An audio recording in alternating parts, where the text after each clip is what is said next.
কি হবে যদি সূর্যের আলো হঠাৎ বন্ধ হয়ে যায়? শুনতে অবিশ্বাস্য লাগলেও সূর্য যদি এই মুহূর্তে অদৃশ্য হয়ে যায়, আমরা সঙ্গে সঙ্গে তা বুঝতে পারবো না। কারণ সূর্যের আলো পৃথিবীতে পৌঁছাতে সময় লাগে প্রায় 8 মিনিট 20 সেকেন্ড।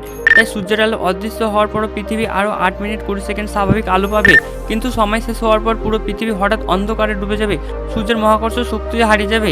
এর ফলে পৃথিবী আর সূর্যকে কেন্দ্র করে ঘুরবে না, বরং বর্তমান গতিতে সৌররেখার মহাকাশের দিকে ছুটতে শুরু করবে। কয়েকদিনের মধ্যে পৃথিবীর তাপমাত্রা দ্রুত কমতে শুরু করবে, আর এক সপ্তাহ পরে গড় তাপমাত্রা 0 ডিগ্রির নিচে নেমে যেতে পারে। 1 বছরের মধ্যে পৃথিবীর তাপমাত্রা প্রায় -70 ডিগ্রি সেলসিয়াস পর্যন্ত নেমে যেতে পারে।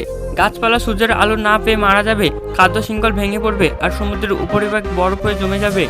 তবে গভীর সমুদ্রে কিছু প্রাণী এবং ভূগর্ভস্থ কিছু জীব দীর্ঘ সময় টিকে থাকতে পারে। সৌভাগ্যবশত বিজ্ঞানীদের মতে সূর্যের হঠাৎ অদৃশ্য হয়ে যাওয়ার কোনো বাস্তব সম্ভাবনা নেই।